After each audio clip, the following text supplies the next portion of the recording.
Il ne se cache rien du tout derrière le titre, mais le titre cache quelque chose.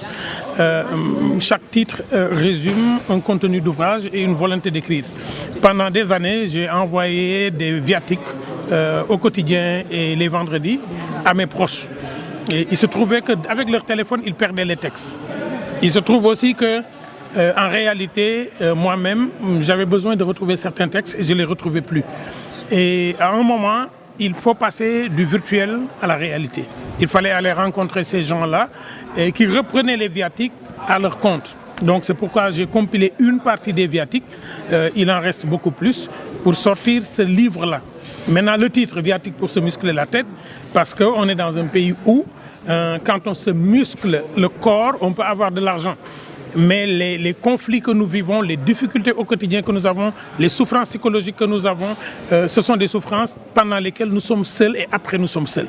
Et si on n'a pas une tête bien faite, si on n'est pas équilibré au Sénégal, si on ne sait pas résister aux assauts des souffrances et des médisances, on ne peut pas être équilibré. Donc se muscler la tête, c'est aller chercher le savoir. Se muscler la tête, c'est aller chercher la sérénité nécessaire. C'est aussi avoir les attitudes positives pour vivre en communauté. Donc c'est ça l'objet de ce livre-là. Est-ce que vous pouvez revenir sur les différents thèmes que vous avez abordés sur ce livre? Ben, dans ce livre, j'aborde quatre choses. Ce qu'on appelle les ressources mentales. Il y a une partie qui est réservée à des personnes comme moi qui n'ont jamais de conseiller, qui dans la solitude ont besoin de dialoguer.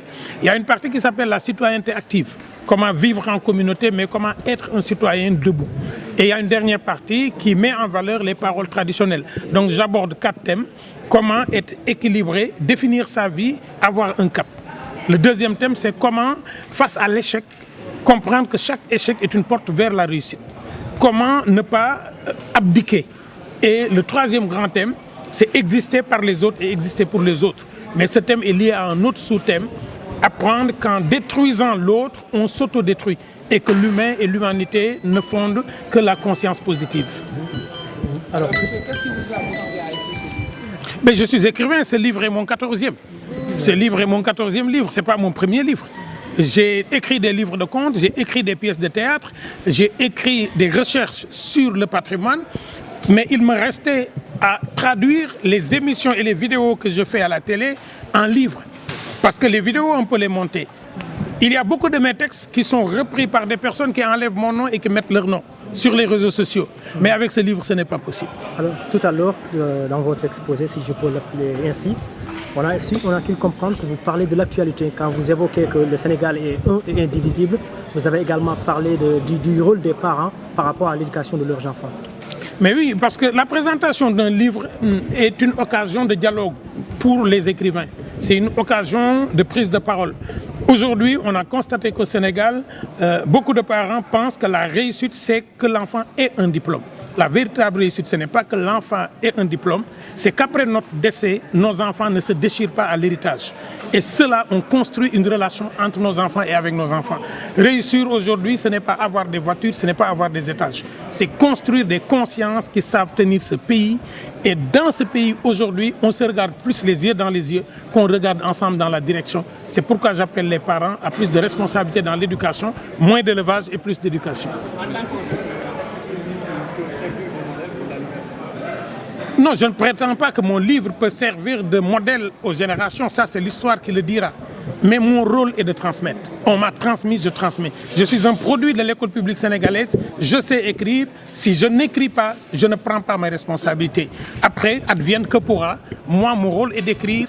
Le rôle du lecteur est de lire. Le rôle de l'histoire est de juger. Et l'histoire jugera. Je serai sous terre quand le livre, peut-être, sera évalué. Professeur, une question hors peut-être d'actualité de ce dédicace.